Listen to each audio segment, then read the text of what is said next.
बोलो धर्मराज जी की जय। आज मैं धर्मराज जी की कहानी सुनाती हूँ। अगर आपको अच्छी लगे तो लाइक शेयर सब्सक्राइब जरूर कीजिएगा।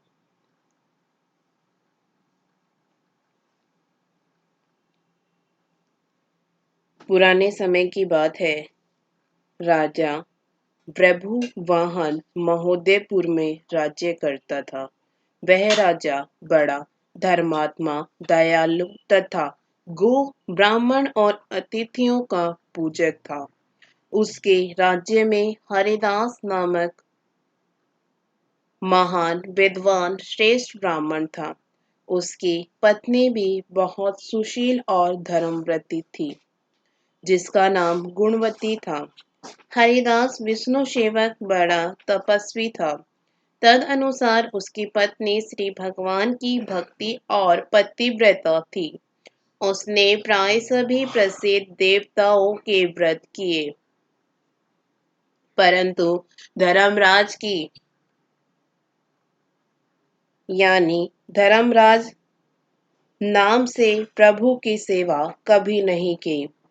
वह गणेश के, चंद्रमा के, हरतालिका आदि देवियों के, राम जन्म, जन्माष्टमी, शिवरात्रि आदि शिवजी के सभी व्रत किया करती थी।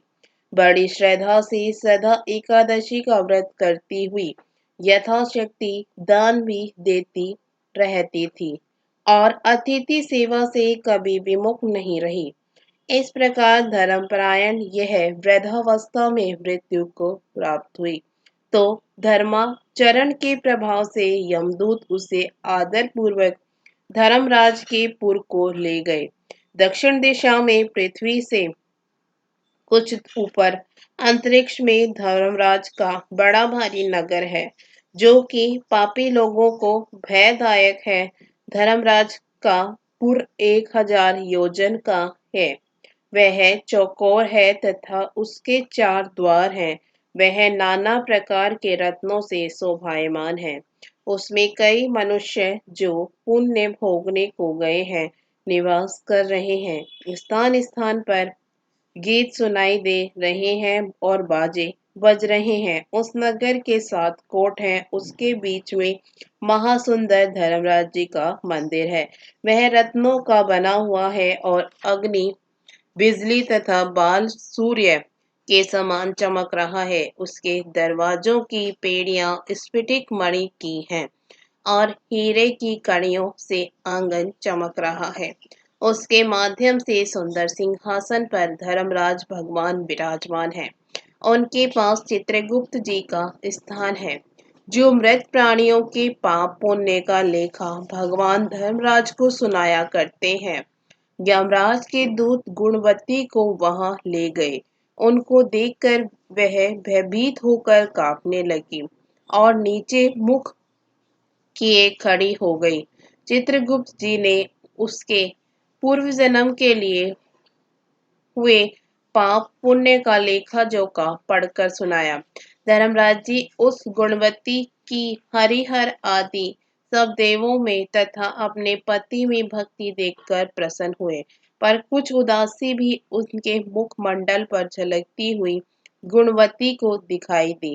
धर्मराज जी को उदास देखकर गुणवती ने निवेदन किया कि हे प्रभु, मेरी समझ में मैंने कोई दुष्कृत्य नहीं किया, फिर भी आप उदास क्यों हैं?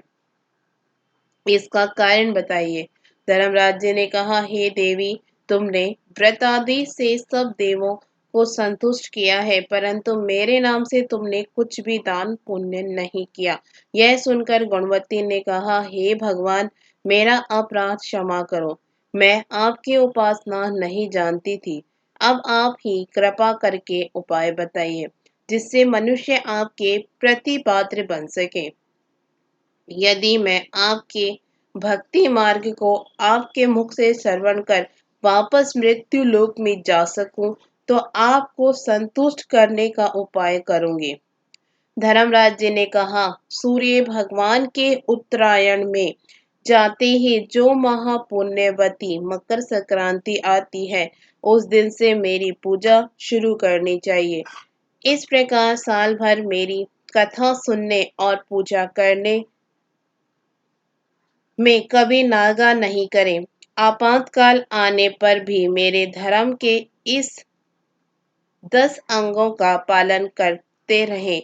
धृति, यथा, लाभ, संतोष, क्षमा, यम, नियम द्वारा मन को वश में करना, किसी की वस्तु को नहीं चुराना, मन से पर स्त्रियों या पर पुरुषों से बचना, यानी मन की शुद्धि और शारीरिक शुद्धि, इंद्रियों के वश में न रहना, बुद्धि की पवित्रता यानी मन में बुरे विचार न आने देना, शास्त्र विद्या का स्व अध्याय यानी पाठ पूजा, कथा श्रवण या व्रत रखना और तदनुसार दान पुण्य करना, सत्य बोलना, सत्यता का ही व्यवहार करना और क्रोध न करना, ये 10 धर्म के लक्षण हैं। और मेरी इस कथा को नियम से सदा सुनता रहे या पढ़ता रहे और यथाशक्ति दान पुण्य तथा परोपकार करता रहे।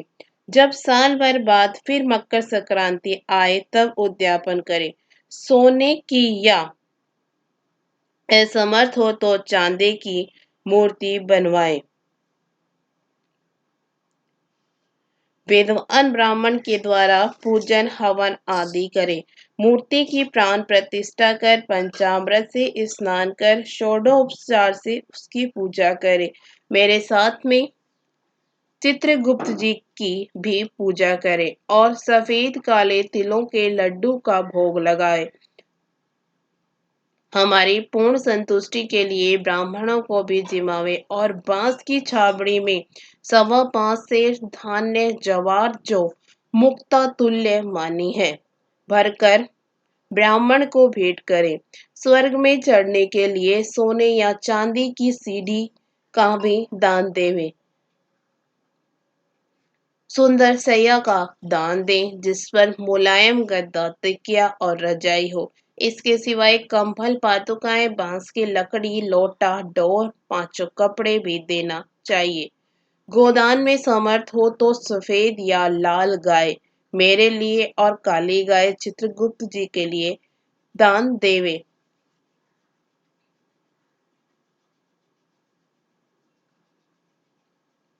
ये सभी दान की वस्तुएं हैं। गुणवती ने भगवान से अब यह प्रार्थना की कि हे प्रभु, यदि ऐसी बात है तो मुझे यमदूतों से छुड़ाकर फिर संसार में भेजिए जिससे मैं आपकी कथा का प्रचार कर सकूं। जो ही उसकी प्रार्थना पर भगवान धर्मराज जी ने स्वीकृति दी, उसी समय उसके मृत शरीर में पुनः प्राणों का संचार हो गया और उसके पुत्रादि कहने लगे कि बड़ी प्रसन्नता है कि हमारी माता जी मरकर भी जिंदा हो गई। उसके अनंतर गुणवती ने अपने पति पुत्रादि को वे सब बातें कही जो धर्मराज ने मनुष्य के कल्याण के लिए कही थी और खुद ने भी वह व्रत शुरू कर दिया। मकर संक्रांति से ही उसने प्रतिदिन धर्मराज जी की पूजा और यह कथा आरंभ कर दी और स्वर्ग में जाने के लिए दान पुण्यादि कर्म भी आरंभ कर दिया। इस प्रकार वह गुणवती साल भर में धर्म कथा सुनकर तथा धर्म के 10 अंगों का पालन कर मृत्यु उपरांत जब स्वर्ग में पहुंची तो देवताओं ने उसका आदर किया और सदा स्वर्गीय भोगों को भोगती रही। हे धर्मराज जी, जिस प्रकार गुणवती को स्वर्ग मिला उस प्रकार कथा कहने वाले को, कथा सुनने वाले को, उपकारा बरते को, आपने सारे परिवार को मिले। बोलो धर्मराज जी की जय।